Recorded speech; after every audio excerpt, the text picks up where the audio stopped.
Hey, good morning. Welcome to PWS, Pro Wrestling Simulated V500. As you no doubt have noticed, no Mike St. Gregorio today.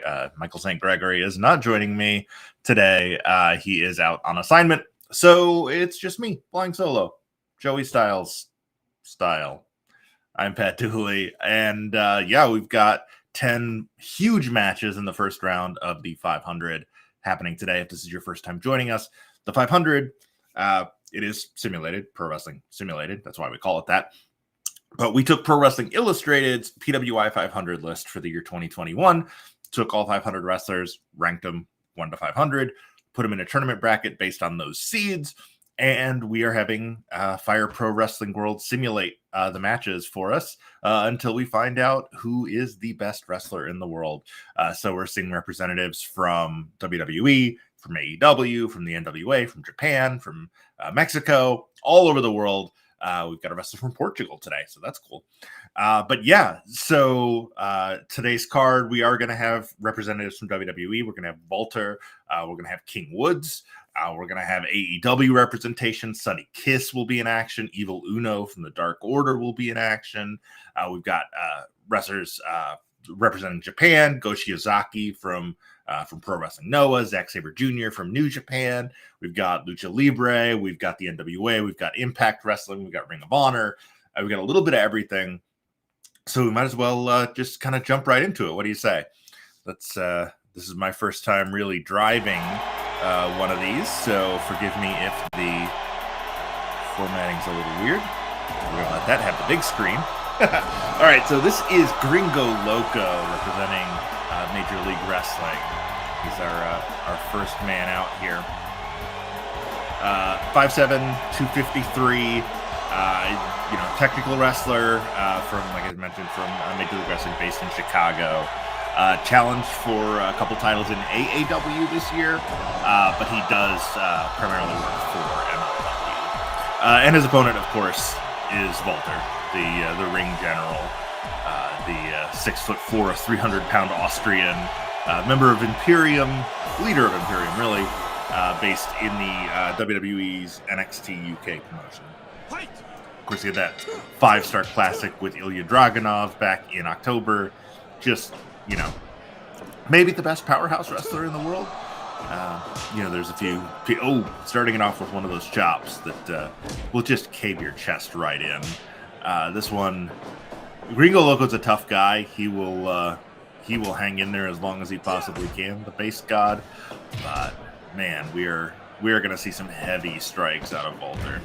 And Gringo Loco making a fundamental mistake. Never go in against a Sicilian when death is on the line, and never try a Rana against Big Daddy Walter. That heel trip is good though. If you're just joining us, we have had, this is our 8th episode. We have had 71 matches through 7 episodes so far, which means that the initial 500 is now down to 429. We've had some pretty massive upsets. We've had a lot of chalk. So this one, the odds are in Walter's favor. He is the number 28 seed based on PWI's ranking, whereas Gringo Loco is number 485. Loco does have the experience advantage in that he has been a pro for 21 years compared to Walter's 15. But Walter's experience has largely been on a larger scale. The huge promotions in Europe, as well as, of course, WWE NXT. Of course, he had that great long reign as the United Kingdom champion before dropping it to Dragunov. But this is a large, powerful, angry man. I would not want to be Gringo Loco at the moment. But he is holding his own here. Almost walked into a big boot, but managed to dodge it. Ooh, don't get into a chop fight with Walter.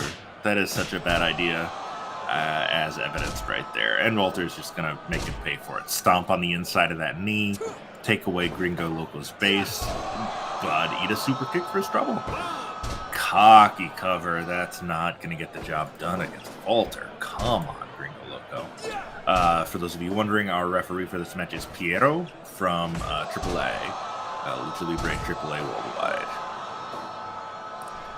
So far, this is going about how I would expect. Loco, kind of sticking and moving. Walter just, anytime he can get his hands on him, just beating the holy hell out of him. We want to appreciate anybody that's joining us live, but also this will be available on our YouTube page and our Facebook page. It'll also be available on Twitch to watch after the fact, but Twitch does remove videos after a certain amount of time. You have also no doubt noticed that I've got just a plain green screen behind me.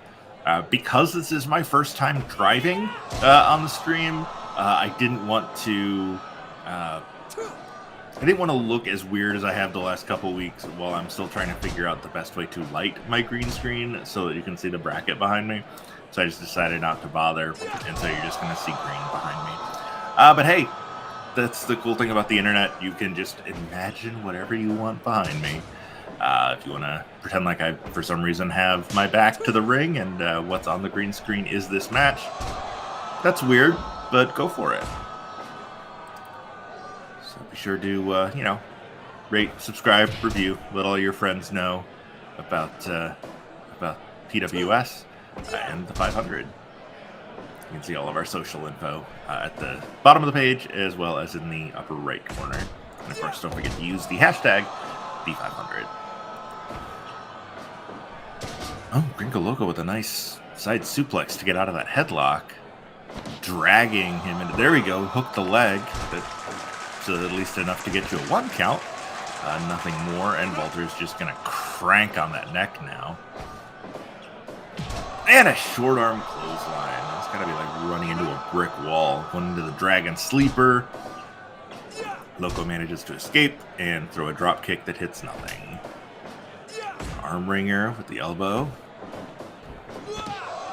And a nice head scissor by Gringo Loco. You don't see a whole lot of flying head scissors out of guys that are 250 plus pounds, but Loco's throwing it. It's that heel trip again. Got a little bit of, I was going to say he had a little bit of momentum there until Walter elbowed him in the face. That's enough to stop your momentum cold in its tracks. Just kind of stack him up for the pin. Got 2 out of it. So that seemed a little hasty for the finish, and turned out to be too hasty. It was it was definitely not enough to keep him down. Loco coming off the ropes again, snapping off a Rana that time.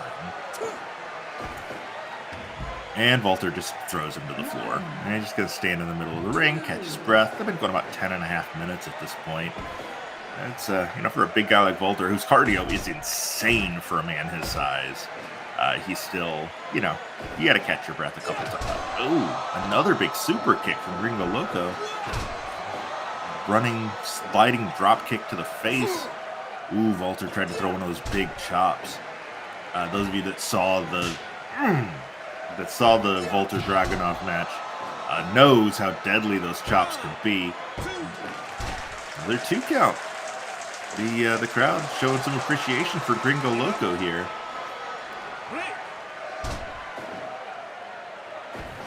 As I mentioned, we are after this show, we will be a third of the way through our first round.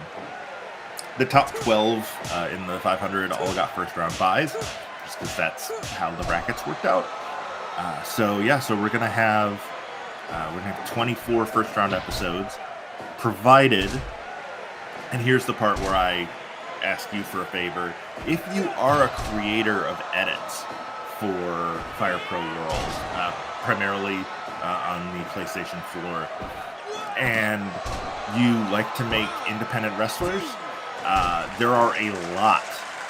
It's about 60 wrestlers on the 500 that there are no edits for currently. So if you go to our Twitter account, which is at PW Simulated, go to our Twitter account. The pinned tweet is a list of all of the wrestlers that I do not currently have edits for.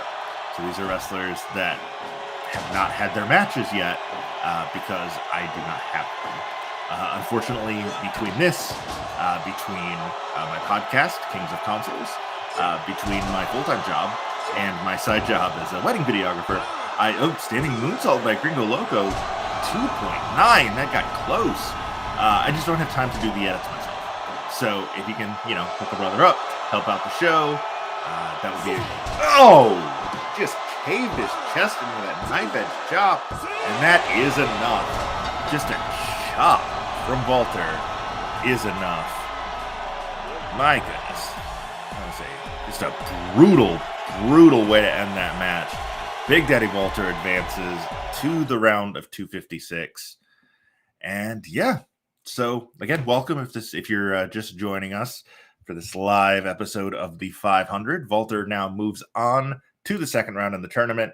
He will face the winner between Titan and the new free agent, John Hennigan. That match will be happening later on this evening. So our next match, we are going to see, as I mentioned before, we do have representation from Pro Wrestling Noah.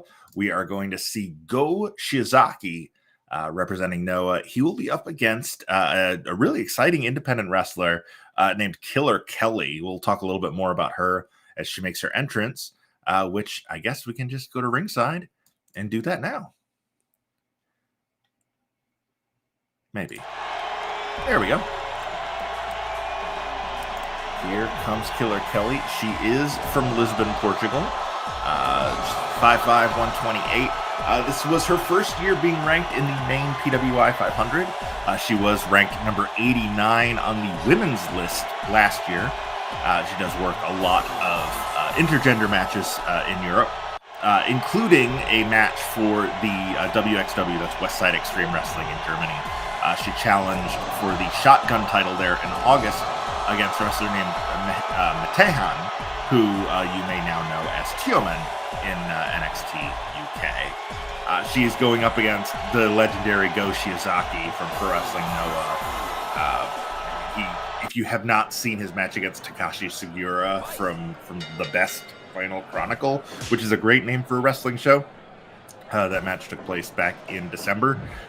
Go check that out. Meltzer rated 5 stars. Just an excellent match.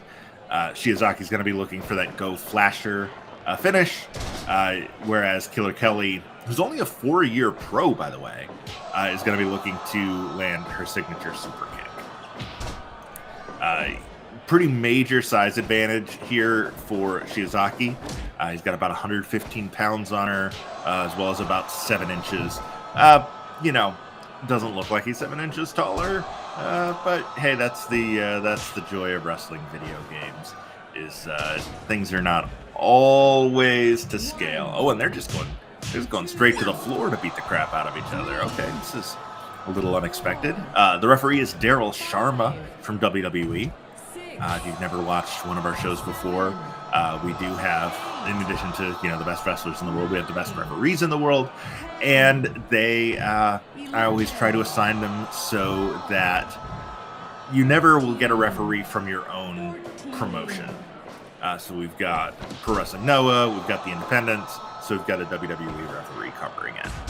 Which is also why when we had a WWE wrestler in our opener, we had a referee from AAA. So that's the logic behind that. Daryl Sharma calling it, right down the middle so far. You no doubt noticed when they were on the floor that the referee kept counting past 10. We are using the Japanese, also, I guess, Ring of Honor Pure Division 20 count rule on the floor. It gives a little more wiggle room for the wrestlers to... Basically, we didn't want count outs. We wanted the action to finish up in the ring. So, giving them those extra 10 seconds. It also, let's be totally honest, the 10 count in American wrestling is not great anymore. You see far too often, guy is unconscious on the floor for 9 seconds and then magically wakes up and dives back in at 10. 20 count, kind of alleviates that, adds a layer of realism to it. Oh, jeez. Shiozaki just with a straight left hand putting Killer Kelly down, now coming off the ropes. Big clothesline. Definitely not holding back in this intergender match. We've had several intergender matches throughout the tournament thus far. We saw in our first episode Yuji Hino beat Edith Surreal, the former Still Life with Apricots and Prayers. We saw... doing this chronologically. Billy Starks beat Rohit Raju back in episode 3. We also had Willow Nightingale came up short against Lance Archer. Kylie Ray beat Kaito Kiyomiya. We have also seen Lulu Pencil lost to Big E, as most would. Masha Slamovich came up short against Powerhouse Hobbs. And last week, Jamie Senegal beat Hiromu Takahashi. So that has been that's been the history of women in our tournament. They've done pretty well for themselves. 3 wins through 7 episodes. Killer Kelly with that modified deathlock, dropping down in that back bump to wrench on Shiozaki's knee. Ooh. So still to come tonight, we've got a huge main event as AAA's DMT Azul, the former Diamante Azul, as he takes on AEW's Sonny Kiss. Mentioned earlier, we've got John Hennigan against Titan. The winner of this match is going to face the winner between Chuck Taylor and Richie Taylor, which is not happening tonight because Richie Taylor is one of those 60-ish wrestlers that I do not have an edit for. Also to come tonight, we've got a Battle of the Kings as King Woods from SmackDown takes on Kenny King from Ring of Honor. Although, who knows who's actually still in Ring of Honor anymore, as apparently all of their contracts have been voided, which is how Jay Lethal was able to sign with AEW. Rumors swirling that maybe the Briscoes are not far behind. It's an interesting time to be a wrestling fan. Evil Uno from AEW will be taking on 205 Live's Ike Manjiro. So we've got Gran Guerrero from CMLL against Rhino. We've got JR Kratos from the NWA up against LSG, also theoretically from Ring of Honor. Just a lot of big matches still to come tonight. Go Shiozaki and Killer Kelly both hitting the simultaneous nap there. Ooh, the Go Flasher from Go Shiozaki. That might be enough to finish this off. 1, 2, 3. No! I really thought that was going to be the finish there. Kelly firing back with a running elbow drop. Did not see her kicking out of the Go Flasher. Shiozaki apparently also did not see that coming and is starting to get a little upset, throwing a couple of clotheslines back to back. Don't know what he was going to do there, but he did see the Kelly with the release German suplex. Go Shiozaki wipes out, went for the spinning back fist, and now we're in a chop battle. Neither of these is Walter, so they'll both survive. Oh, man, that spinning back fist, that Hurricane. Is he going to go for the Go Flat? No, firing back with forearms is Killer Kelly. Holding her own there against the legend. The face of pro wrestling Noah, Go Shiozaki. I'm just kind of throwing haymakers here. There we go. There's another Go Flasher. That vertical suplex into a sort of spike elbow drop. 2. That does it. There we go. Knew it was coming. But Killer Kelly made it interesting there. I was, no offense to Killer Kelly, but, Go Shiozaki, number 60 seed up against 453 here. That should have been a little more one-sided than it was. So good for Killer Kelly showing up and showing out in our second match here in episode 8. Go Shiozaki will now await the winner between Chuck Taylor and Richie Taylor whenever that match winds up happening, because I do still need a Richie Taylor edit. 2 wrestlers that I do have edits for are the participants in our next match.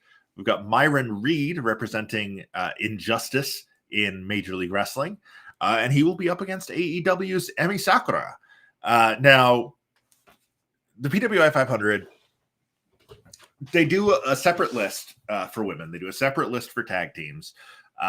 So historically, the PWI 500 has been the best male wrestlers in the world. But the way they basically have it set up now is, I don't remember which PWI editor said it on Twitter, and I do apologize for forgetting whoever you were, that they basically treat the 500 as if it's the heavyweight division. So anybody in any promotion that's challenging for top titles qualifies for the 500, regardless of gender, which is how we're able to see Killer Kelly, which is how we're able to see Edith Surreal, which is how we're able to see Billy Starks, and in this case, Emi Sakura. So Emi Sakura is signed to All Elite Wrestling, which does not do intergender matches, but she spent, due to the pandemic, spent a large portion of the evaluation period, which was July 1st of 2020 until June 30th of 2021. She spent a large portion of that time in Japan, where she did wrestle frequently against men. So she qualified for the 500, got the 429 seed in our tournament. We'll be taking on number 84, Myron Reed. So these are two, heavy hitters from two of the biggest promotions in America. So I'm excited to see how this turns out. Let's go ahead and go to the ring. Another thing you've no doubt noticed, I mentioned the 20 count at ringside. There are no DQs in these matches. There's also no seconds allowed. It's just one-on-one. Every match, one-on-one. No interference, no seconds in the corners. So Emi Sakura, who, if you watch AEW programming, have noticed, has been accompanied to the ring by Lulu Pencil for the last couple of months. No Lulu Pencil for this match, just as Myron Reed does not have any of the other members of Injustice accompanying him to the ring for this match. So I presume, if you're watching a live stream of simulated wrestling, you're probably at least tangentially aware of Emi Sakura. She's on the second biggest promotion in the States here. She did participate in the Japanese side of the Women's World Championship Eliminator Tournament that AEW did earlier this year. She lost to Yuka Sakazaki in the semifinals of that. She had an excellent match. There was a trios match that she had at the final episode of that. After she'd been eliminated, she teamed with the world's cutest Maki Ito and Vanny against Hikaru Shida, Mei Suruga, and Rin Katakura. Excellent match, definitely worth checking out. She's going to be looking for La Magistral, the Romero Special, the Tiger Driver. She's got 25 years of experience, quarter of a century in the ring. Compared to Myron Reed from Louisville, Kentucky, place near and dear to my heart, only a 6-year veteran. He giving up almost 2 decades of experience to Emi Sakura here. So that'll be interesting to see if Sakura can use that experience advantage to her advantage. She's almost a foot shorter than Myron Reed, but only giving up about 20 pounds. So this is going to be a more even match physically than a lot of the intergender matches we've been seeing. Myron Reed, former MLW World Middleweight Champion. He lost the title to Leo Rush and then won the title back from him. He also beat Hakeem Zayn, who also wrestles as Rohit Raju in Impact Wrestling. He, at one time, held both the MLW World Middleweight title and the All-American Wrestling Heritage Champion. Just a high flyer of the highest order. He's going to be looking for that Skywalker, that colored splash. He's definitely more of a high flyer as opposed to Sakura as more of an all-rounder, more of a technical style. So it'll be interesting to see which of those styles prevails here. Is it going to be the young, upstart, high flyer, or is it going to be the quarter-century veteran with her more technical style? The referee here, we do have MLW against AEW. So the referee is from WWE. That is Jessica Carr, who's keeping everything on the straight and narrow for this match. We just passed the 5-minute mark here. No wrestler with a real advantage here. Both have managed to pull off some decent-sized moves, but nobody's really been able to string together more than 2 or 3 at a time. So we're still in the early stages here of what I presume will probably be a relatively lengthy match. Nice drop kick from Myron Reed, almost a drop salt, shades of the legend Paul London. Oh, Argentine backbreaker from Emi Sakura. That's the sort of thing you can do when you're only outweighed by 20 pounds. Just goes right back into it. Now, see, you'll see that move more. You very rarely see it as a submission anymore. Primarily, you'll see it now as the setup for the Dominator from Bobby Lashley. You'll see it as the setup for the big ending from Big E.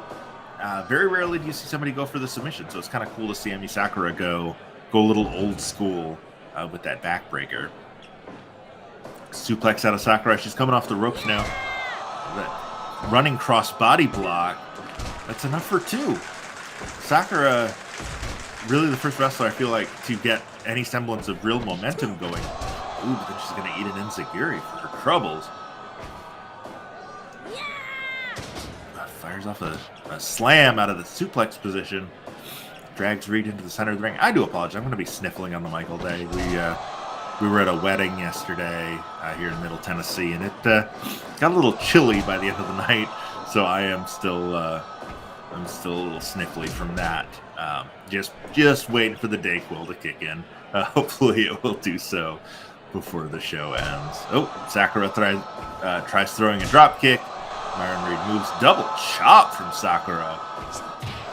And Reed is not having any of that. Up on the shoulders. Ushigoroshi, that neck breaker across the knee. But, yeah, Jessica Carr. 450 splash from Emi Sakura to 2.9.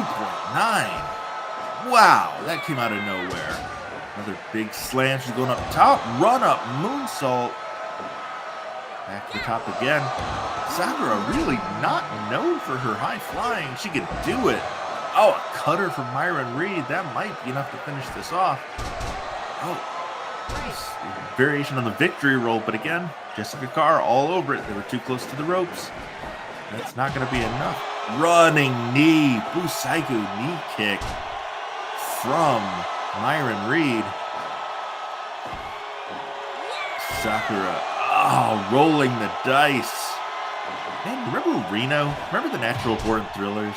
Remember when WCW looked like they might... Oh, there's a Lamahi-style cradle. That's one of Sakura's finishes, and it does the job.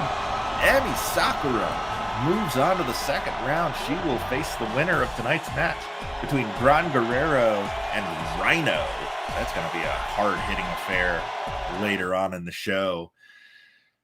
Man... Had some good stuff so far. We had Walter beating Gringo Loco, Go Shiozaki beat Killer Kelly, and now we just had that big upset, the 429th seed, Emi Sakura, knocking off number 84, Myron Reed, with La Magistral. I've enjoyed these matches so far. Fire Pro, not as big a fan. The highest rated match so far has been an 88. That was for the Shiozaki Kelly match. I think these ratings are a little low. But we will, we'll see. I suspect, just looking down the card, I expect at least one of these matches to hit that vaunted 100% rating, which we've already had a few times.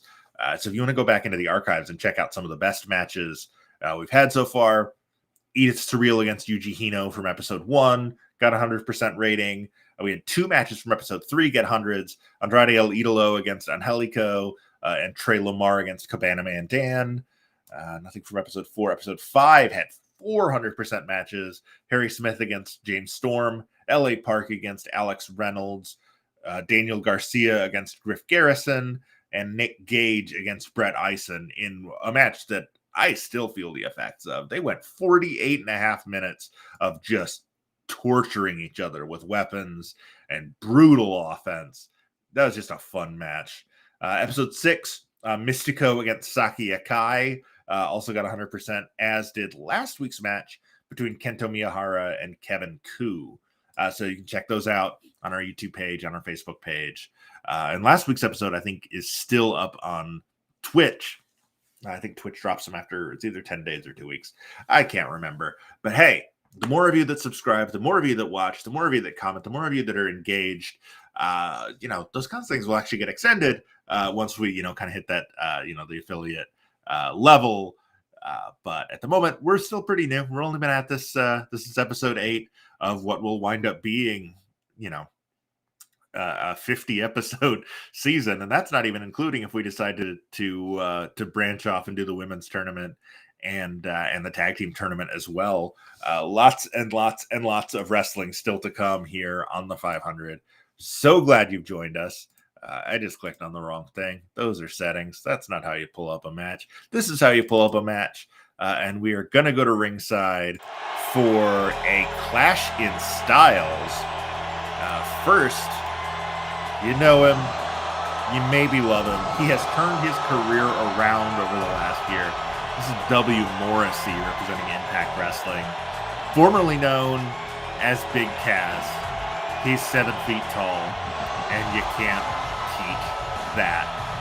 The pride of Queens, New York, 6'10", 276, has really, like I mentioned, turned his career around after bouncing around the Indies with some success, but never quite hitting the level that it looked like he and Enzo were about to hit WWE before stuff happened and they both left the company. But Morrissey has really blossomed into a great monster in Impact Wrestling. He is, however, in the ring against the Isle of Shippey and Kemp's favorite son, maybe the best technical wrestler in the entire world, Zack Sabre Jr.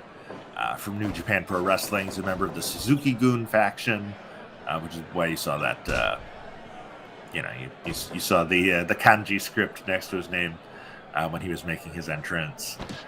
So just for a little comparison, during the year, the evaluation period, W. Morrissey had 5 listed matches. 5 matches. 4-0 in singles, 1-0 in an 8-person tag. 5 matches. Sabre had 110. Zack Sabre Jr. is a workhorse. He is co-holder of the IWGP Tag Team titles with Taichi. Titles they held multiple times throughout the last year and a half or so. Called the Dangerous Techers. Oh, looked like Morrissey was going for a powerbomb, but Sabre turned it into a triangle choke. That's exactly what you got to watch out for. Morrissey's going to be looking to hit, his big sit-out swinging side slam, the East River Crossing, or a big elbow drop. Sabre, on the other hand, just has, he's got the Sabre driver, he's got that cross arm breaker, he's got the Jim Breaks armbar, he's got the Tiger suplex, rolling elbow, penalty kick, just so many, kind of trademark moves from Sabre. Sabre, I believe, making a mistake trying to go toe-to-toe with Morrissey, but he actually came out on top of that. So, what do I know? I'm nobody. I'm just an announcer. I'm just a booker. Although I'm not really booking. I just took I took PWI's list and just made a bunch of matches out of it. So, I guess technically that makes me a booker. I ran the simulations. But yeah, what do I know? I wouldn't have thought Zack Sabre Jr. could hold his own in a striking contest with W. Morrissey, and yet here we are. Big knee to the midsection from Sabre, just dragging Morrissey into the middle of the ring, going back to that surfboard stretch. Referee for this match is Derek Moore, another representative of WWE. We got a lot of WWE wrestlers today, but again, as mentioned, none of them will be officiating WWE matches because we want to eliminate any semblance of bias. Big leg from W. Morrissey there. And Sabre's like, nah, I'm just going to break your arm over my shoulder. That cool? And Morrissey, more likely, was like, nah, but he did it anyway. Because Sabre doesn't care about your feelings. That's a t-shirt, isn't it? No, it should be. Fall-away slam for Morrissey. He might be about to hit the ropes, get ready for that Empire elbow, but saw that Sabre was already stirring. Sabre with the rolling cross arm breaker. That is one of his finishes, but it's still a little early. And Morrissey is like, nah, we'll just throw a little backbreaker at you. Coming off the ropes, Empire elbow. Sabre bounces right back to his feet. Kick to the knee. Rolling clutch pin. Nope, only a 1 count.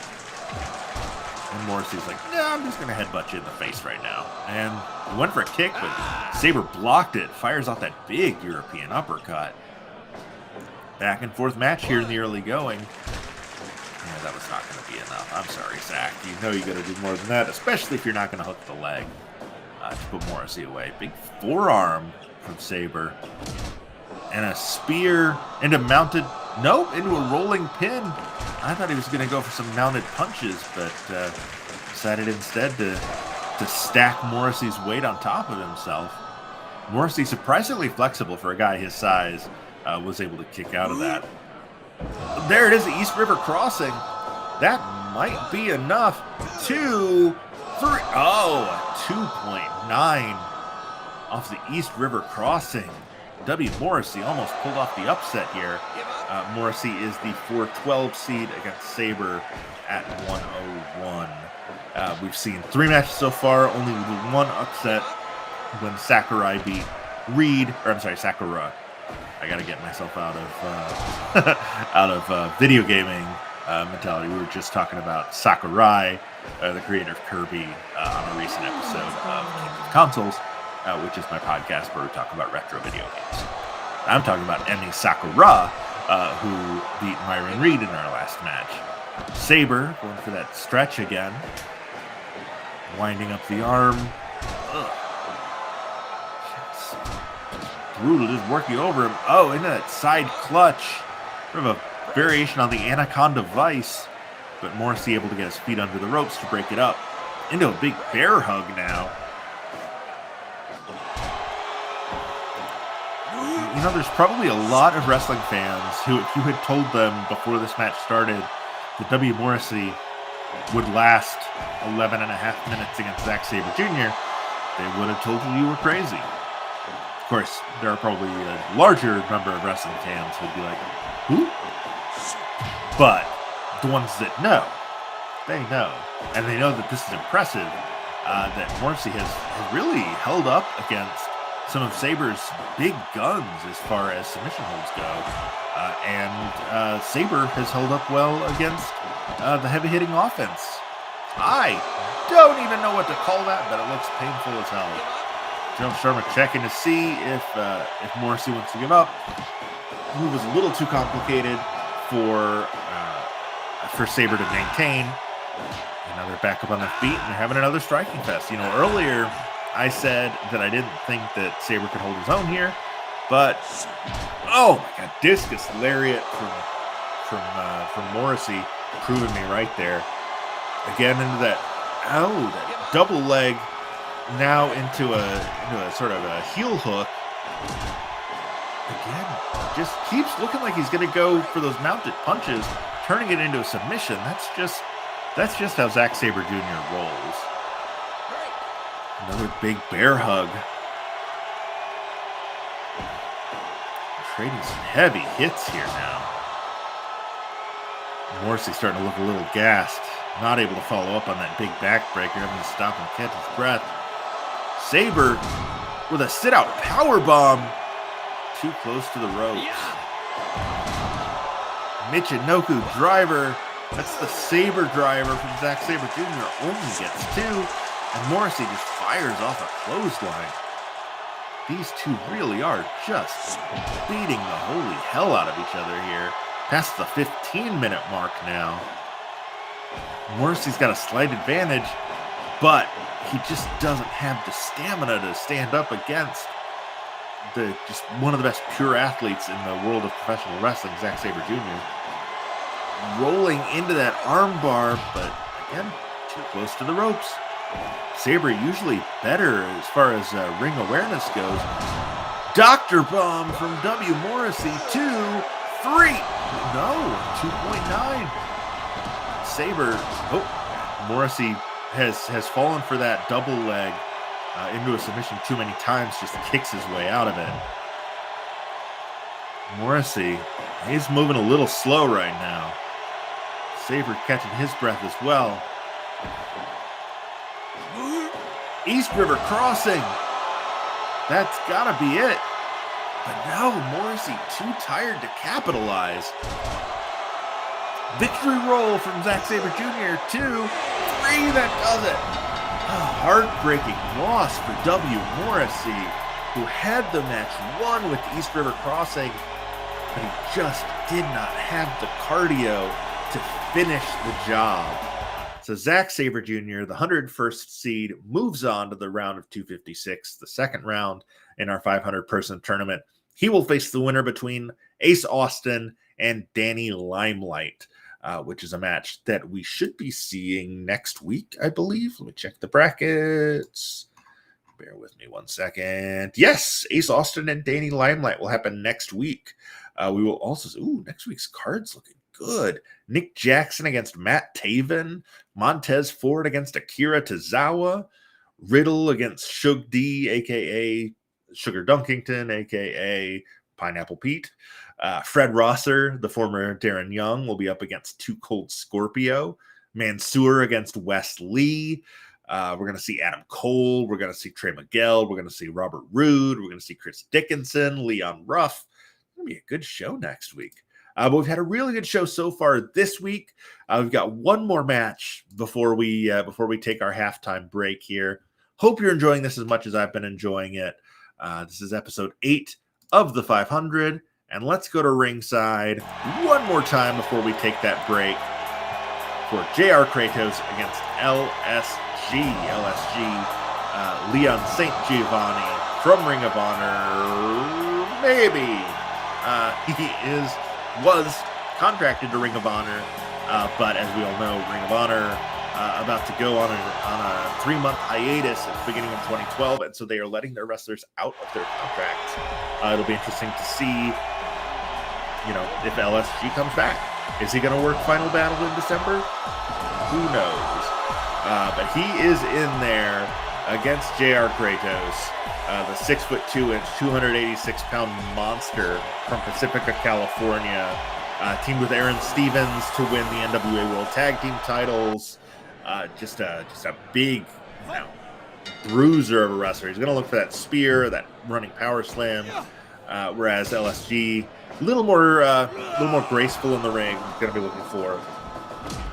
He used a crossface chicken wing as a submission finisher, and a butterfly suplex as a striking one. So LSG, I'm looking through his through some of the matches that he had during the evaluation period. He did have a dog collar match against Sean Donovan for WrestlePro back in September of 2020, where he came up short. But then 7 months later, they had a Singapore cane match that LSG won. He did beat Tony Deppen on a Ring of Honor show last year. So good 12 months for Mr. St. Giovanni there. But he's given up about 4 inches of reach and 84 pounds of muscle to the beast from the National Wrestling Alliance. Oh, and we're going to the floor. LSG backdropping Kratos to the floor. We're briefly going to the floor because now everybody's back in. That referee is John Cone from WWE. And backstage, we have got King Woods and Kenny King watching this match because the winner of that match will be facing the winner of this match. So they're back there watching. Collar and elbow, Kratos sent off the ropes. And fires back with a forearm. Kratos was sent off the ropes. But he's really using that power advantage here to keep from really doing anything he doesn't want to do. You want to whip me toward the ropes? I'm just going to hold on to the ropes and not come back. We got another striking showdown here, showing that fighting spirit is LSG, and he just didn't really stand a chance there. Kratos drops a big elbow drop. Kratos, a longtime member of Team Filthy, which is Tom Lawler's stable, does a lot of work for New Japan as well, but he is contracted to the NWA, so that's the graphic that he gets when he comes to the ring, as opposed to the Team Filthy logo. Collar and elbow now, looking for a tiger driver. No, there's that butterfly suplex I was talking about. Is that going to be enough for LSG to pick up? Well, I was going to say enough for him to pick up a victory, but instead he picks up Kratos. Maybe he realizes that 6 minutes in, or 5 minutes in, it's a little too early to go for the victory. we'll go with that. And not that the logic of the simulator was not great. Running forearm, not quite phenomenal, but pretty darn good from LSG. Sends Kratos into the corner. Is he going to follow in with anything? Well, he just hesitated a little too long. Short arm clothesline. Lovely move there from LSG. Shades of the legendary Jake the Snake Roberts. Kratos tried to get into the ropes. Instead, he just elbowed him to get out of it. Drops down into the rear chin lock, does Leon St. Giovanni. Back toward the middle of the ring. Camel clutch from LSG. Kratos not having any of that. Big time right hand into the side slam.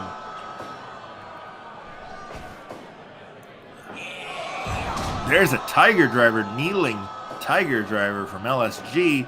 Pulls him to the center of the ring. Does not hook a leg. It's just not enough. Crowd showing some appreciation for that sequence. Butterfly suplex again from Leon St. Giovanni.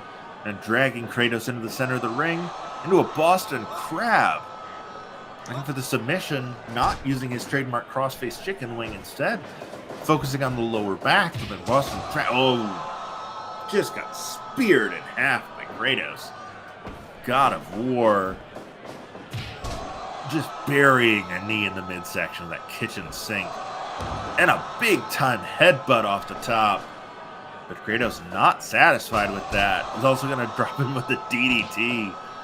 Throwing out the big guns now. Dragging him to the center of the ring. I thought he was going for a pin. Instead, he just punched him in the face and DDTs him again. Knee to the midsection from LSG. Kick to the midsection from LSG. Kratos just hanging in there. Facing a series of punches. Finally goes down. LSG now going to the top rope. Big splash off the top rope. 2, 3. No. You know, I think if he'd hooked the leg, that might have been enough. But as it is, it was not. Another big kitchen sink from Kratos, burying his knee in the midsection of LSG. Pulling him to his feet, coming off the ropes. And the clothesline. LSG looked like he was going for a kick to counter. But Kratos just too big, too strong. Now going for a choke slam. Right on the logo. Hook a leg, JR. Come on. 2.9 again. That should have been enough. But Kratos with the cocky cover did not hook the leg. And that's just not going to be enough. And we go to the floor. Again, you got a 20 count, not 10. Hence the lack of urgency between these two at the moment. Running Bulldog from Kratos on the exposed part of the concrete. You notice he missed the mats.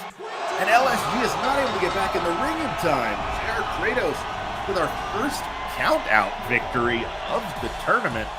That was our 76th match in the tournament. And it's the first time we've had one end by count-out.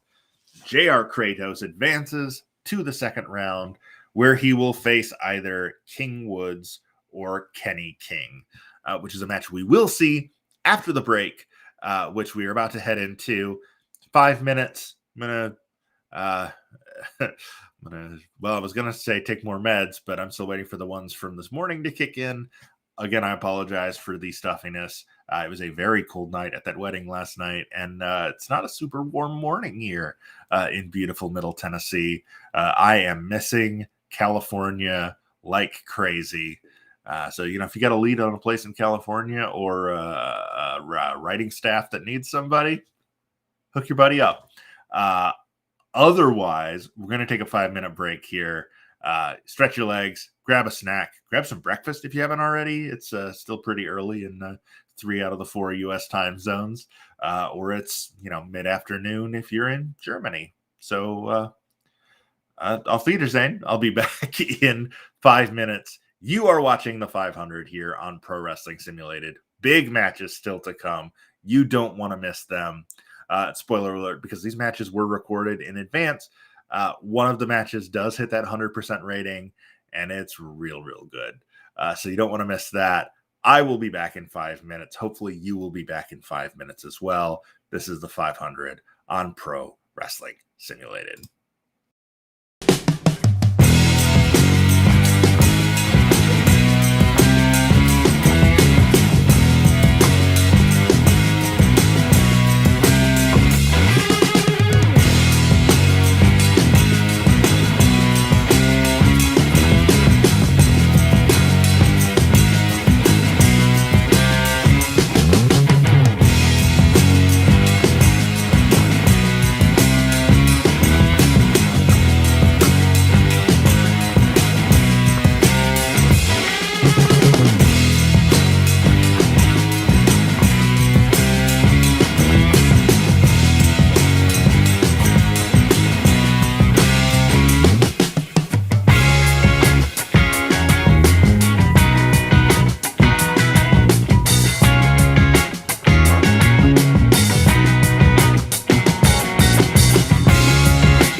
My internal clock is incredible.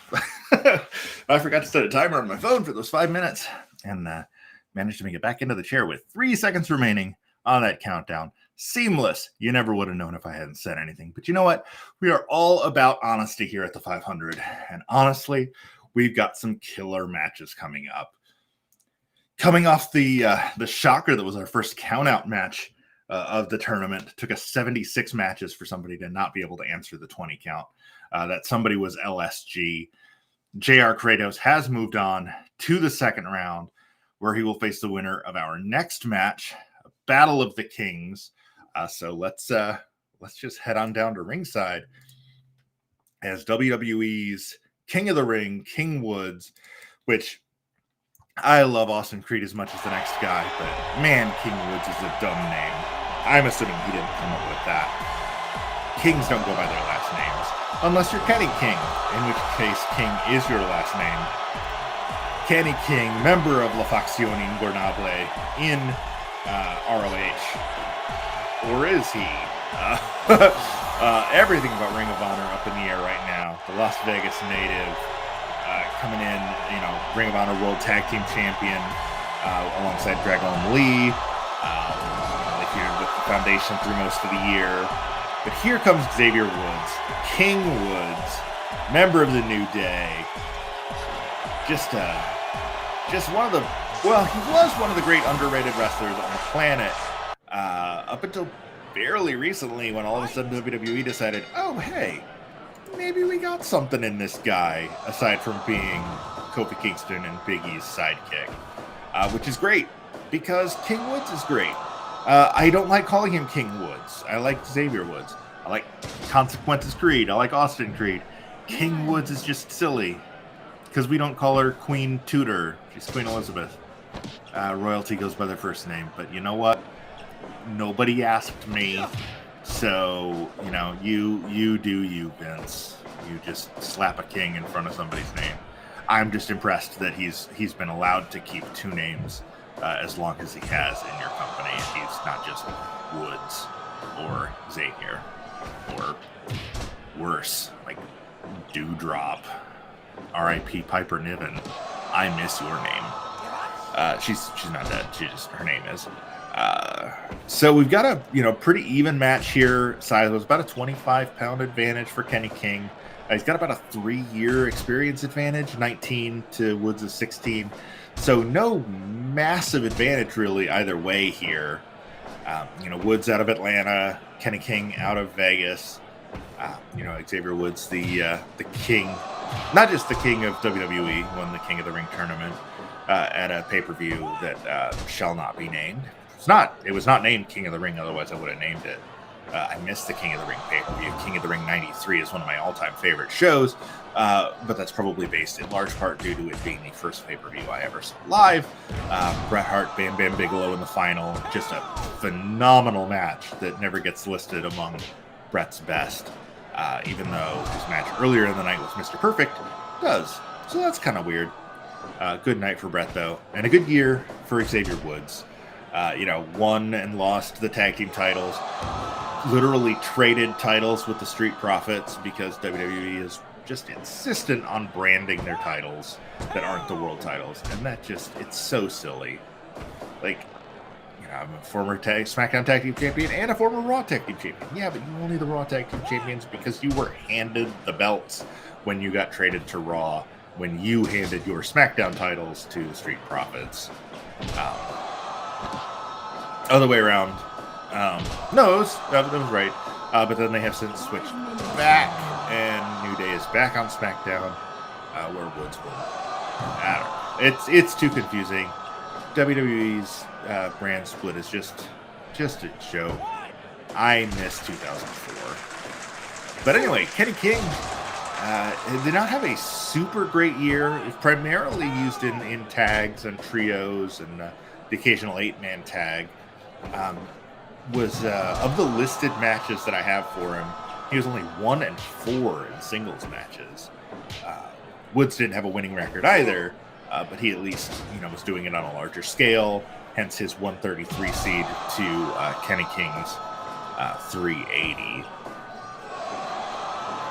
torture rack from Kenny King. That's not really a move we see a lot out of him. Oh, Woods went for the kick to the midsection, got turned into a dragon whip. King going to the top rope. Big elbow drop from Kenny King. Rather than going for the finish, he pulls Woods to his feet and eats a punch for his trouble. 8 defeat from Xavier Woods. King Woods, sorry, hooks the leg. 2. The referee for this match is El Hijo del Tirantes from AAA. He, as we mentioned, Woods and King, not King Woods, but yes, King Woods. The winner of this match will face JR Kratos in the second round. So either one of these wrestlers is going to be giving him a lot of size to the massive man from Pacific, California. Both men off the ropes. Knee to the face from Kenny King. He's going to drop the elbow. And again, Fireman Carry takeover. Off the ropes again comes Kenny King with the clothesline. For those of you just joining us here on the 500 is our simulation of a giant wrestling tournament, pitting the best wrestlers from the world as determined by Pro Wrestling Illustrated's PWI 500 list that they put out every year. We took those rankings, turned them into tournament seeds, and now all 500 of the best wrestlers in the world are going at it. Shining Wizard from Xavier Woods, that might be enough. 2, it's not quite. In a single elimination tournament, the winner will be, of course, the best wrestler in the world. We are still in the first round of our tournament. We have had 76 matches, which means we are down to 424 wrestlers in the tournament, but still a long way to go. Woods with baseball slide between the legs. Cyclone whip takes King down. 1, 2, 3. That's enough. King Woods moves on to a second round showdown with JR Kratos. The number 133 seed King Woods has advanced, taking down Kenny King. That was kind of a surprisingly short match, considering W. Morrissey took almost 17 and a half minutes in there against Zack Sabre Jr. earlier. Woods beating King that quickly. Little bit of a surprise. Not a huge surprise to the result. King Woods is on the roll of his career. He's having the best year of his career. And the sky is the limit. Woods has got to be considered, one of the favorites to move on pretty deep in this tournament. JR Kratos is a tough task in round 2. So that'll be interesting to see how he counters the power of the big man from the National Wrestling Alliance and New Japan Pro Wrestling. Speaking of power, and actually going back to what I said earlier, speaking of 2004, we are about to see the man beast Rhino, the number 340 seed in our tournament, very low seed, as he takes on number 173 Gran Guerrero from Consejo Mundial de Lucha Libre, which is the number 2 promotion in Mexico behind Lucha Libre AAA Worldwide. Rhino, of course, representing Impact Wrestling. We've got Los Guerreros Laguneros up against Violent by Design. We have got a luchador in about the 210 range against Detroit's own Man Beast, 295 pounds in Rhino. So let's go ahead and head to the ring and see if we're going to get if we're going to have the higher seed, number 173 Gran Guerrero advance, or if it's going to be the 26-year veteran, number 340 Rhino, who just is having a really nice little career renaissance in Impact. Impact World Tag Team titles with the rest of Violent by Design. They defended them using the Freebird rule with Eric Young and Diener and Joe Doring. They lost the titles eventually to the Good Brothers, who still hold them. But just a powerhouse of a wrestler. He's going to want to hit that core against Gran Guerrero, who one of the top names in CMLL, 13-year veteran. He was actually in AAA for a decent chunk of his career, but he, Euphoria, and Ultimo Guerrero held the CMLL World Trios title for several months before losing them to Mike and Mai's favorite lucha faction, Nueva Generación Dinamita, who we have seen in various singles matches throughout the tournament so far. You can, kind of tell the difference between the two wrestlers here. Rhino is the one that's built like a rhino. Gran Guerrero is the one in the lucha mask. So Gran Guerrero has, as mentioned, 13-year veteran. This is only his third year being ranked in the 500. He made his debut on the list in 2019 as the number 375 seed. Last year, he moved up to 308 before this year, jumping up to 173. Rhino made his first appearance on the PWI 500. Are you ready for this? 1996. He was the 489th ranked wrestler in the world in 1996, back when he was Rhino Richards. He actually made it as high as number 10 back in 2001 when he was the ECW World and Television Champion before jumping to WWE, where he got off to a great start. I had a couple of really good years in WWE before Vince remembered, oh, I didn't create him. And jobbed him out until he left. Then he came back, jobbed out, left. I just don't understand why the biggest promotion in the world was never able to do anything with just maybe the best explosive powerhouse wrestler of his generation. Time has sadly probably passed him by a little bit. As I mentioned, he's a 26-year veteran now at this point. Just maybe one of the all-time greats in ECW, and one of the all-time great should-have-beens on the bigger stage. But like I said, he's having a nice little career renaissance in Impact. His work with Violent by Design has been good. But unfortunately, we're going to just kind of wonder what might have been. I thought Rhino was going to go for the gore. Instead, he just throws a massive, just a meat hook clothesline in Gran Guerrero's face. It was our 5-minute announcement there. The referee for this match is Jason Ayers from WWE. So Rhino knows him from his most recent WWE stint when he was teaming with Heath Slater, now just known as Heath in Impact.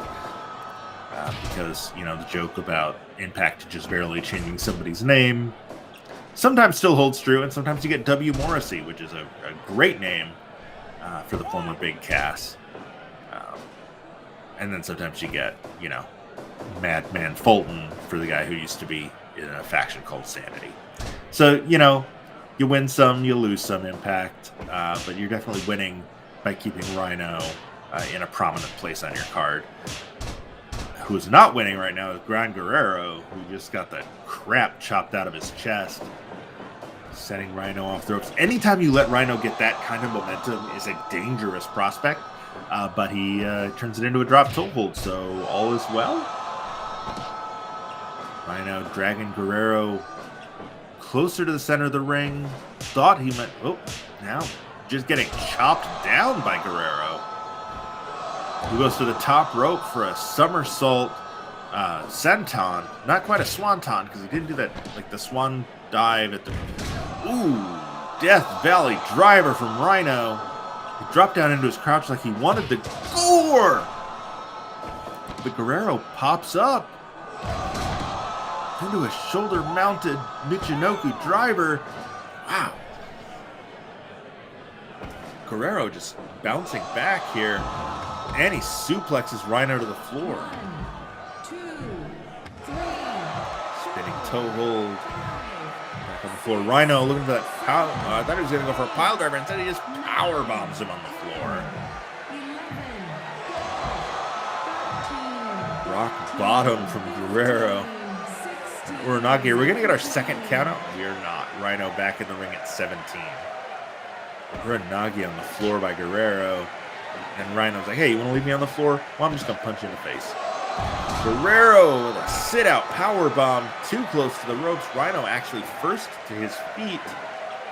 That does not bode well for Mr. Guerrero, the big warrior, the giant warrior. depending on how you want to interpret the word Gron. Oh my gosh. I don't even know what to call that other than brute. Huh? Rhino to his feet. He's loopy, and he eats a drop kick for his troubles. Again, Guerrero off the ropes. Again with the drop kick. Rhino's like, nah. Rhino driver right on the logo for you. Does not hook the leg. Cocky pinfall shades of his former partner / rival Chris Jericho. Does not hook the leg. Guerrero's able to kick out. Big belly-to-belly suplex from Rhino. Go behind. German suplex. Drops Guerrero right on the back of his head in the middle of the ring. But Guerrero's back to his feet first.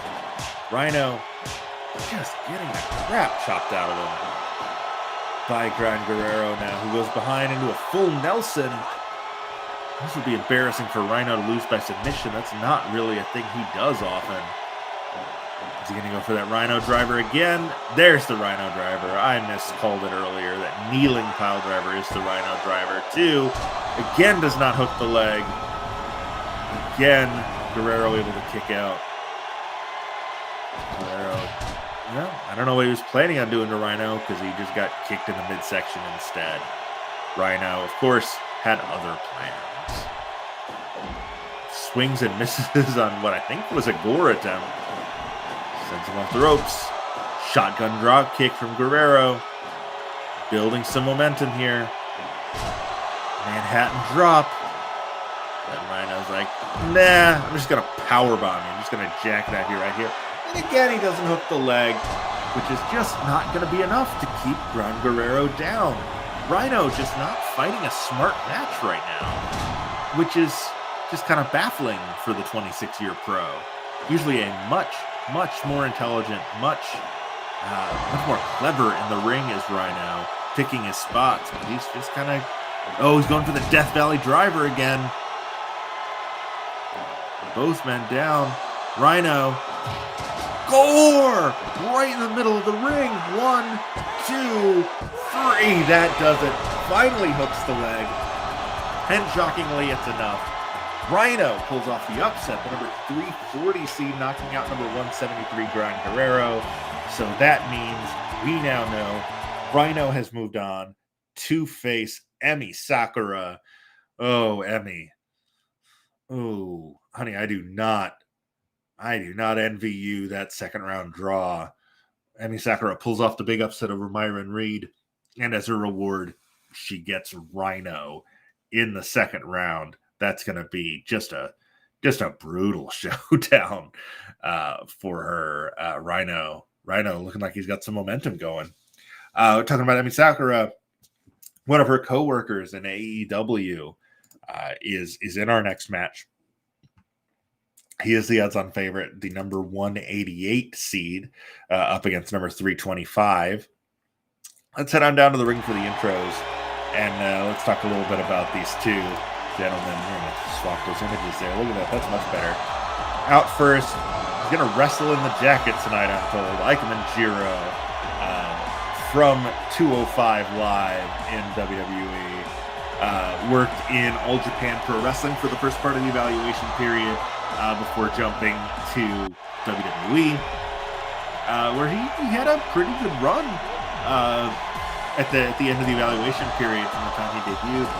Just worked in Wrestle One, worked in DDT, and he was actually trained by the legendary Yoshihiro Tajiri, going back to talking about Rhino and ECW. But he is in there against the de facto leader of the Dark Order, Evil Uno.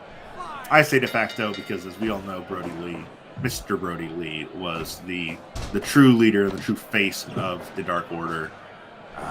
His loss is still being felt throughout the industry.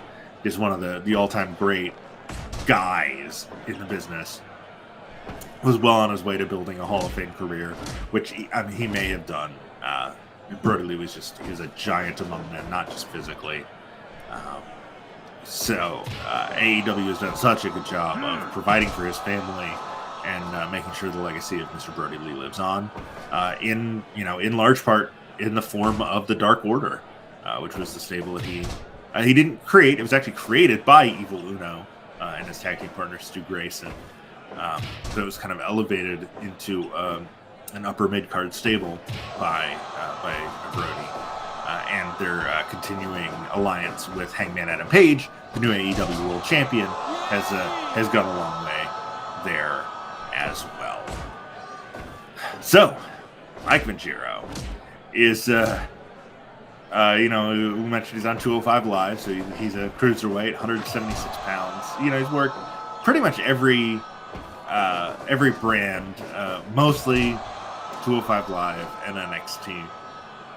He's always good for a laugh or two. Very entertaining, charismatic wrestler. Evil Uno is as well.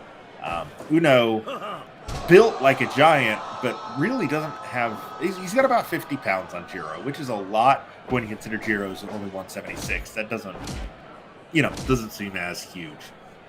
Evil Uno did not, as near as I can tell, he only wrestled 4 singles matches during the evaluation period. Spent almost the entire rest of the time in tag matches, trios. He was 10-0 in trios matches between July 1st of last year and June 30th of this year. Various permutations of the Dark Order, primarily with Stu Grayson, but also Adam Page, Alan Angels, Alex Reynolds, John Silver, Preston Vance. Just the whole gang, kind of interchangeable in these multi-man matches, which is part of what makes them so dangerous. I was hoping it was going to happen by the end of the year, but I don't think it's gonna. But it might in early 2022 when Dynamite moves to TBS. I'm really hoping AEW launches trios titles sooner rather than later, because that's just originally it seemed like it was something that was custom made for SCU. Excuse me. Late night at that wedding last night.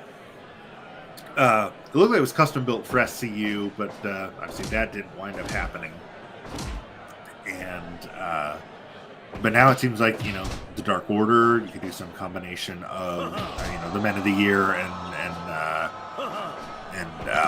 American Top Team. You get the Inner Circle. You've got the Pinnacle. So many different combinations. Great stables in AEW right now. Death Triangle, where you could go with the trios titles. So I hope it happens. I hope it happens soon. Frog splash from Evil Uno, but Jiro moves, drops into an arm breaker. Smart follow-up from the young man from Japan, 10-year veteran, up against the 17-year veteran in Evil Uno. That step over arm breaker from Jiro, one of his kind of his trademark moves. Game over from Evil Uno. Doesn't go for the pin though. And Jiro's going to make him pay for it with a side headlock and the Nolan Ryan punch to the dome. Sorry, Robin Ventura, for bringing up painful memories of your past. Elbow to the back of the head from Evil Uno. Heads to the top rope. Going for that frog splash again. No, a moonsault.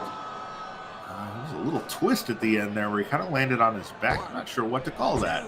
2, not enough. Did not hook a leg. Folks, if you noticed a trend here tonight, hook the leg. Anytime you got a guy down, especially after, elevated Bronco Buster from Jiro. The winner of this is going to face either Jungle Boy or KC Navarro in round 2. I say either because we don't have a KC Navarro edit, which is weird because he's, kind of one of the hot up-and-coming stars in independent wrestling.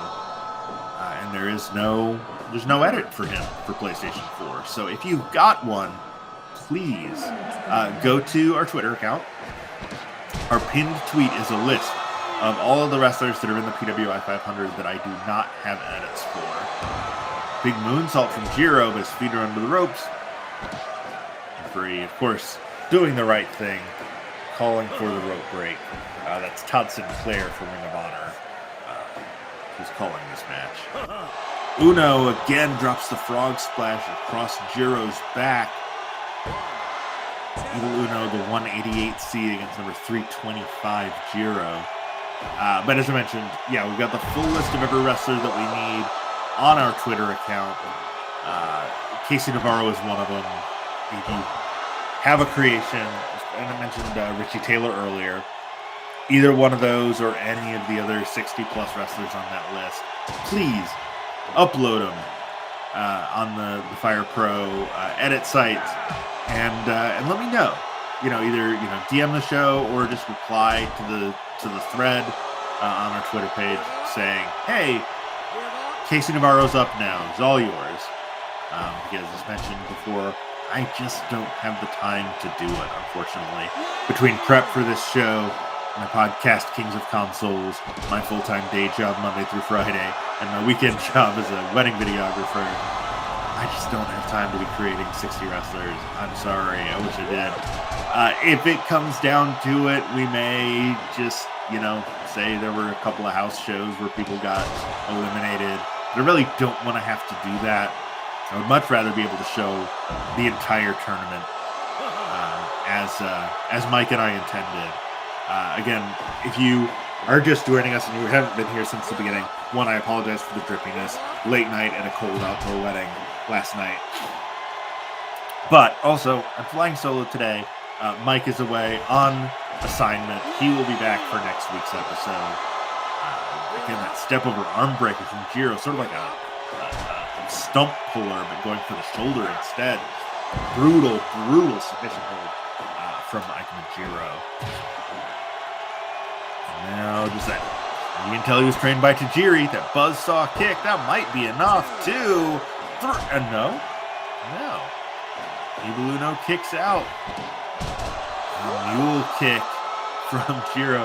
Jiro wrestling with the jacket on. That's usually a big part of his thing is taking off the jacket. But he is, I guess, has decided he doesn't want to body shame Evil Uno, which is nice. Another buzzsaw kick. Yoshihiro Tajiri's got to be backstage, very pleased at what his protege has managed to do here against Evil Uno. So yeah, Mike will be back with us next week for what should be a really good show. Schedule as we get closer to the holidays, still TBD. We may have to take a couple of weeks off. We will figure that out, and we will let you know. Follow us on all the social medias. Oh, that step over arm breaker is finally enough from Jiro.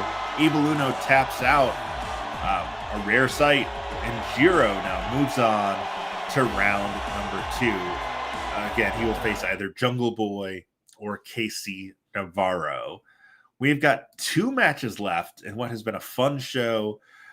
We are going to see a guy who, up until a week or 2 ago, I've lost all track of time, was a member of WWE's roster. He is no longer, ladies and gentlemen, for the first time on the independent scene, because we don't care about 90-day non-compete clauses. Here is the Shaman of Sexy, John Hennigan. Former John Morrison, the former Johnny Nitro, the former Johnny Impact, the former Johnny Mundo. Will he be Johnny Elite? Who knows what the future holds. For now, he's just plain old John Hennigan. Just one of the most exciting wrestlers in the world. 19-year pro. I refuse to call him Johnny Drip Drip, by the way. Once I left that off the list of nicknames. John Hennigan, just so exciting in the ring. But he's got his hands full tonight as he takes on Titan from CMLL. So for those of you not familiar with Titan, again, CMLL is the number 2 promotion in Mexico. Think of it as Mexico's All Elite, although it's been around longer. It's been surpassed recently by AAA. Oh, man, sorry. Late night, very cold, just making me sleepy. I'm out of caffeine in the house, so if anybody feels like door dashing me a Route 44 Cherry Vanilla Coke from Sonic, that'd be cool. But there's only 2 matches left. I can make it.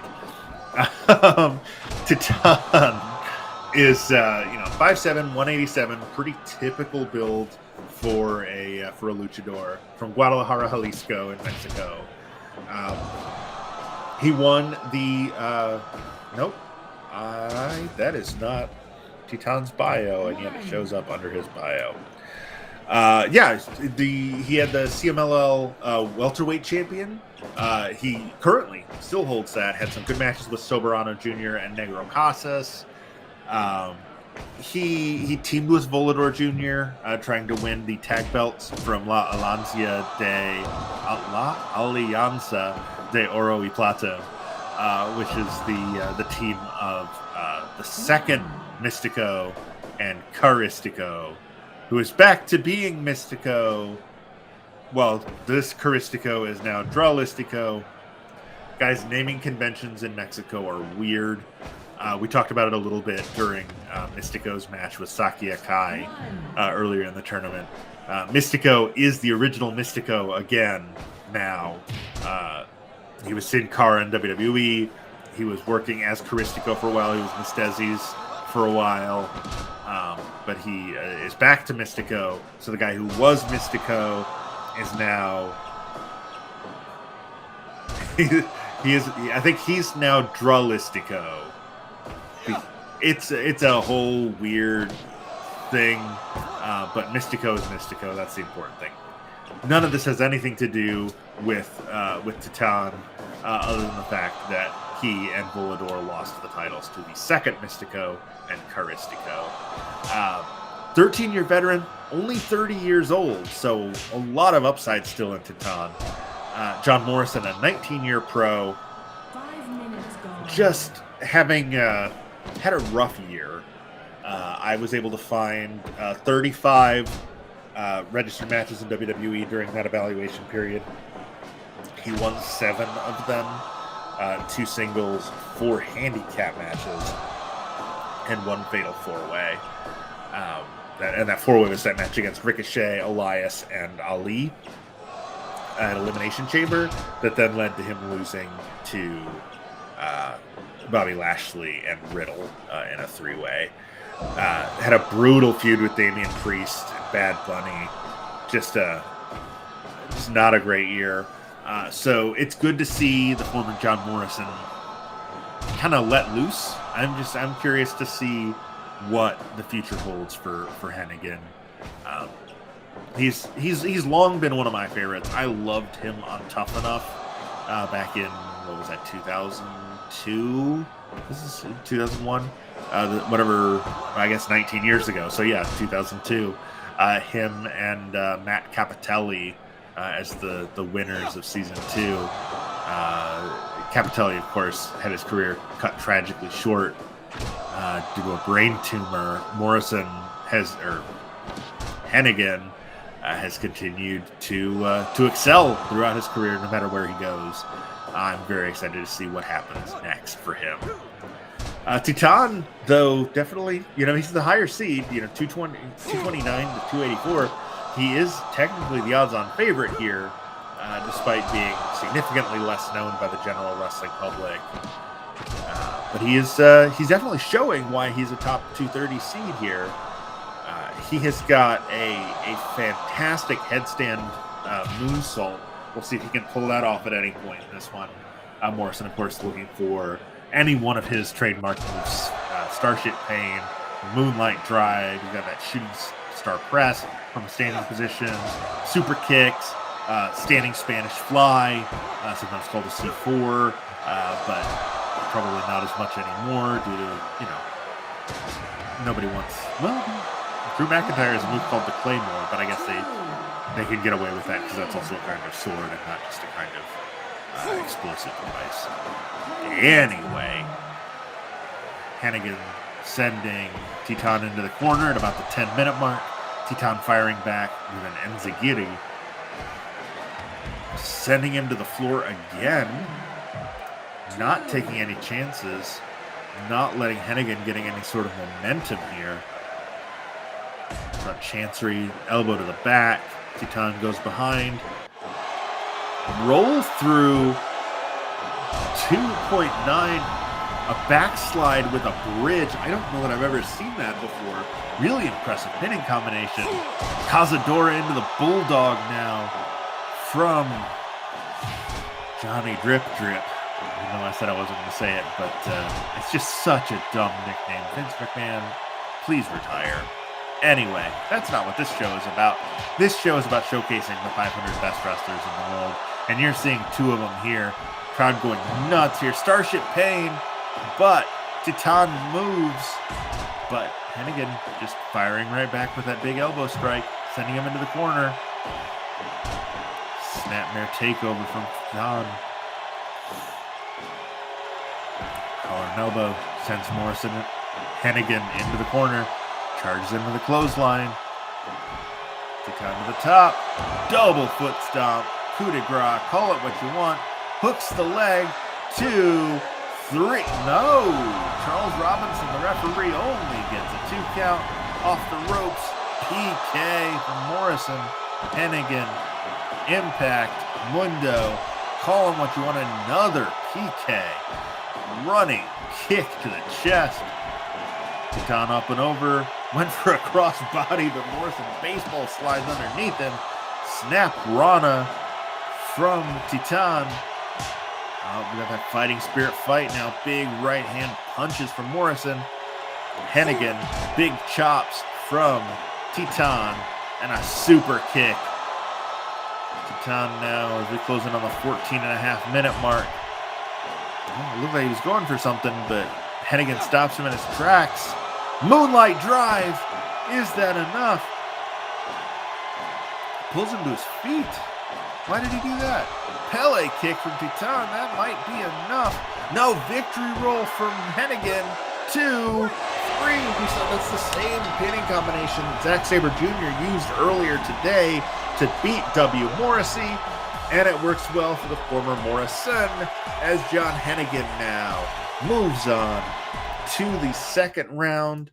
We now know he will face, no pun intended, stiff competition when he takes on Walter in the second round. And it's time for our main event. We have seen some really good wrestling tonight. Walter beat Gringo Loco. Go Shiozaki beat Killer Kelly. Emi Sakura upset Myron Reed. Zack Sabre Jr. over W. Morrissey. J.R. Kratos over LSG. King Woods over Kenny King. Back-to-back-to-back upsets when Rhino beat Gran Guerrero. Ikemen Jiro beat Evil Uno. And just now, John Hennigan over Titan. Let's see if we get a fourth straight upset or if DMT Azul rights the ship, so to speak.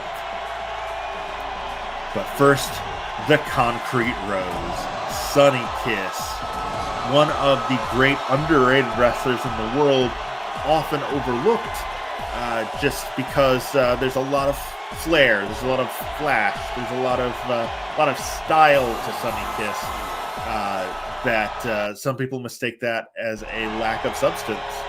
But it's not. Sonny Kiss can go just as well as anybody else in that ring. They will be up against, in our main event, DMT Azul, a longtime member of the CMLL roster, made the jump at... made his AAA debut at Triple Mania as the debuting La Empresa stable. Definitely got a bit of a size advantage here, about 27 pounds, about 4 inches of reach. So he's going to be wrestling from a position of power. He's going to be looking for either his German suplex or his El Escudo finisher, whereas Sonny is going to really try and stick and move here. I want to hit either Sunny Side Up, the Twerk Salt, any number of other more high-flying moves in Sonny Kiss's arsenal. So let's settle in here, guys. This is our main event. I kind of suspect this is going to be a longer match than we've seen tonight, just because of the wrestlers involved. Azul is our number 252 seed. Sonny Kiss is number 261. We do know the winner of this will move on to the second round. Earl Hebner is the referee, by the way. The legendary Earl Hebner. The winner will face Kota Ibushi, the number 5 overall seed in the second round. So not a great draw for these two competitors here. Hey, congratulations, you won in the main event of episode 8 of the 500. But, oh yeah, now you got to face one of the 5 best wrestlers in the world, Kota Ibushi, in the second round. So unenviable task for the winner of these two, but you can't win a tournament unless you beat everybody. So when they saw that bracket, they weren't happy about it, but you got to win a lot of matches to win the tournament. You got to win. Let's see, what is it? You got the round of 2, 4, 8, 16, 32, 64, 128, 256, 500.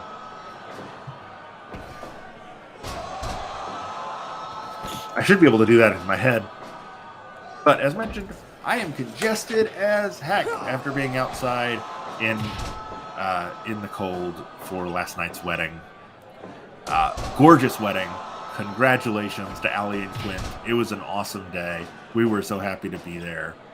We really appreciated you guys bringing us back out. Just a lot of fun. But man, I am stuffy and I am sleepy, and I either need caffeine or to go back to bed after this match ends.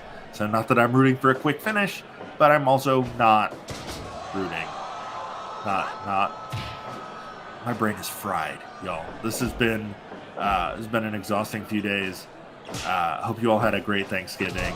Ours was very low key. We knew we were going to have a busy weekend between the wedding and this morning's show.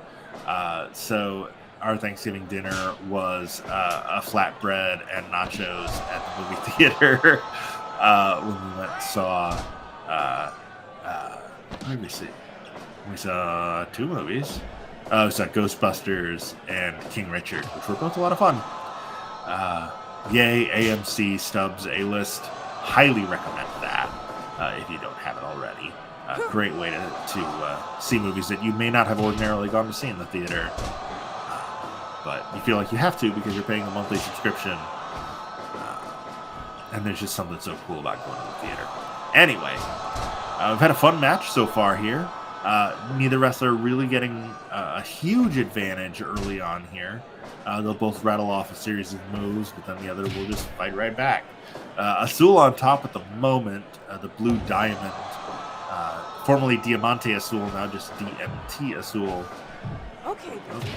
Sunny sends him into the corner, stomps, and goes for the pin after a little bit of mudhole stomping. Only gets a 1 count. Even if it wasn't a cocky. Oh, there's a super kick. That's one of Sunny's trademark moves. Out of the top rope, looking for Sunny side up. No. Oh, a snap Rana off the top rope.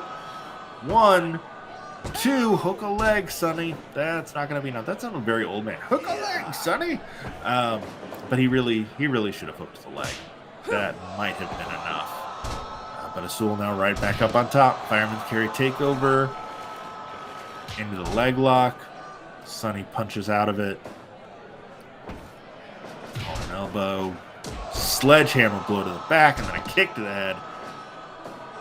Rolling through that sort of variation on the Indian Deathlock, sharpshooter. I don't really know what to call that. He was kneeling. It was like a combination sharpshooter and Texas Cloverleaf almost. X Factor from Sunny Kiss. Still not hooking the leg. 2. Good enough for a 2. Hook the leg, Sunny. Maybe that's a t-shirt. Big vertical suplex from Sunny Kiss. Go behind. Turn into an arm drag from Azul. One of those trademark Lucha Libre moves. Sunny, a little cocky here. I mean, good for them, but gets turned into that submission hold from Azul. Manages to be the first to their feet. Collar and elbow. Nope. Azul right into the power slam. So Blue Diamond got up his sleeve now. Nothing. A series of standing switches and elbows to the face. Sunny just showing Azul where he could kiss, but not following up, giving Azul time to get back in the ring. High back body drop from Sunny Kiss. Sunny showing off a little bit more here than you would think, given what's at stake, really, here in this match with Azul. We mentioned, there's a lot of flash to Sunny Kiss. Stacked up with a power bomb from Azul. Only a 2 count. Both wrestlers still with a decent amount left in the tank here at the 13-minute mark. Hangman neck breaker from Sunny Kiss. And now a Rude Awakening style neck breaker. And Azul's like, nah, I'm just going to pick you up. He sets it up like it's going to be an Alabama slam, but then twists it into a submission across his own knee. I really wish I knew what to call it. Is that El Escudo? I'm admittedly not super familiar with lucha finishers. Because one of the cool things about Mexican wrestling is that finishes can come out of anywhere. And so it's not necessarily, like in WWE, if you're watching a Bobby Lashley match, it's not over till he hits the Dominator. TMT Azul not necessarily going to hit get the win with El Escudo. Might just win it with a Rana. Good Lord. I am so sorry. Very unprofessional of me. But I'm also super sleepy, so, it is what it is. Sunny now coming off the ropes. Tope Suicida from Sunny Kiss. Azul now powerbomb on the floor. Stacked Sunny up for a pin, but, you're on the floor, so that doesn't count. Spinning back kick from Sunny Kiss. One of the most flexible wrestlers in the world. Haven't seen a lot of that flexibility in this one yet. Big power slam. Just a falling power slam. Not even doing the shoulder-mounted British Bulldog thing. Just picking Sunny up and dropping him down. Oh my gosh. It's sort of a variation on the Rings of Saturn. Sunny goes into a figure 8. Got the bridge in. Shades of Charlotte Flair. It was a very difficult hold to maintain. Wound up having to release it early. But the amount of pressure that put on Azul's back. Diamante Azul with a big knee drop off the top rope. The wrestlers taking a moment to catch their breath as we close in on the 18-minute mark. This is the longest match of the night. It has surpassed the Sabre Morrissey match from earlier tonight. As mentioned before, the winner of this will face Kota Ibushi in the second round. Sunny Kiss in pretty firm control at the moment as we pass the 18.5-minute mark. Azul goes right back into that submission hold. Earl Hebner checking on Sunny, but Sunny still refusing to give up. Pulls Azul to his feet. Plants the knee in the midsection. Kitchen sink takedown by Sunny Kiss. Now coming in with the Huracan Rana with the bridge too. Very nice attempt there by Sunny Kiss. That might have been enough. Azul goes right back into that submission.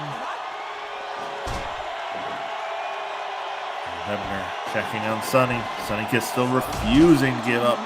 Just runs into a brick wall. It is Diamante Azul, DMT Azul. Kiss follows him in. Up to the top rope. Superplex, no. Azul fights out of it, and a big top rope splash. 2, 3, no. Only a 2 count. Standing moonsault from Sunny Kiss. Hebner a little slow to get into position. And combine that with Kiss not hooking the leg. And only a 2 count. High back body drop. Down goes Azul. Sends him off the ropes. Back elbow from Sunny Kiss. And a DDT right into the hole in the O. In the logo in the middle of the ring. Nice jumping vertical suplex from Sunny Kiss. Coming off the ropes. Clothesline. I was expecting something a little flashier, but Sunny is buckling down now, but also gets slammed down. That massive power slam from Diamante Azul. 22 minutes into the match. Back into the submission goes Azul. But they're in the ropes. Earl Hebner rightfully calling it out, forcing the break. Trading chops now. Big drop kick by Sonny Kiss. And a bigger clothesline from DMT Azul. Oh, low kick from Sonny into the axe kick. Now to the top rope. Waiting for Azul to get up. I thought he might have been going for a Dragon Rana. Instead, it's more of a somersault shotgun missile drop kick. Very cool move from Sonny Kiss. 2, 3. No. Azul kicks out. Off the ropes, another big backdrop from Sonny Kiss. Okay, baby. Kiss again posing. Starting to feel themselves here. Big kick. You gotta go for a finish here, Sonny. You're wasting too much time with the taunts here. Azul from behind. Oh, Kiss with a couple of shotgun elbows to the face. Pulls Azul to his feet. Goes for the clothesline, swings and misses. Back into El Escudo. Goes DMT Azul. And that's it. DMT Azul has won our main event, beating Sonny Kiss with El Escudo a little shy of the 25-minute mark. That's got to get my vote for match of the night. Just a lot of fun stuff there between DMT Azul and Sonny Kiss. Azul now moves on to the second round of the tournament, where he will face Kota Ibushi, which is not an enviable draw for Azul, but as we've seen throughout the tournament, anything can happen in the 500. Folks, I want to thank those of you that have bore with me for the last hour and 45 minutes or so. I do appreciate it. It's been a fun show. Again, we saw Walter, Go Shiozaki, Emi Sakura, Zack Sabre Jr., JR Kratos, King Woods, Rhino, Ikemen Jiro, John Hennigan, and now DMT Azul have all moved on to the second round, which will be coming up in a few more months, honestly, because we have so many first round matches to get through. Again, I do want to apologize for it just being me. Mike's away on assignment, so I had to Joey Styles it a little bit this morning. Hopefully you are not entirely sick of hearing my voice. It's been a lot of fun hanging out with you guys today. I am either going to go find some caffeine or go to bed because I am fading after a late night wedding and then an early morning stream here. So again, thanks so much for joining me. Check us out on all the social medias. We're at PW Simulated everywhere: Twitter, Facebook, Instagram. We don't use the Instagram much, but we should. We really need to. We really need to get back to doing that. What is going on in the background? Oh yeah, okay, I can make that go away. There we go. That's much better. There was weird words behind me. See, usually this is Mike's job. This is my first time steering the stream, so any sort of technical difficulty, you could pin those straight on me because I'm still learning what I'm doing. Again, appreciate y'all joining us. We will be back next week. Quick preview of that card, which is, as always in pro wrestling, subject to change. But currently we are scheduled to see Ace Austin against Danny Limelight, Adam Cole, baby, against Danny Limelight. Or no, I'm sorry, Adam Cole's against Cole Radrick. I already said Limelight. Trey Miguel against Robert Roode. Chris Dickinson against Brandon Kirk. Leon Ruff against Caveman Ugg. Nick Jackson against Matt Taven. Montez Ford against Akira Tozawa. Riddle against Shug D. Mansoor against Wes Lee. And Fred Rosser against Too Cold Scorpio. And of course, if you are a creator of edits for Fire Pro Wrestling, please, Adam Cole, baby. If you are a creator for Fire Pro, particularly if you are a creator for PlayStation 4, there is a list on our Twitter. It is our pinned tweet of wrestlers that I still need edits for. The list grows and grows. The list doesn't grow. It's the same people, but the list of wrestlers whose matches we've had to skip so far is growing. We are up to 28 now. So if you are sitting on a killer edit for, Jamie Tagatayac, Matt Hayter, Eel O'Neill, Ray Rosas, Gregory Iron, Travis Huckabee, Casey Navarro. Hook a brother up. Please do it. You can post it on, post it through the usual channels on the Fire Pro site.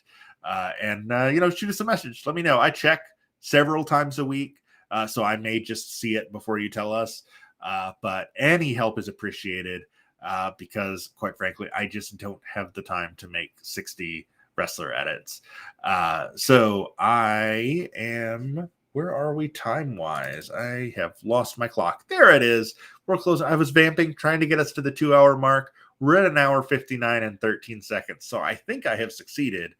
Thanks again for watching. Hope you continue to do so.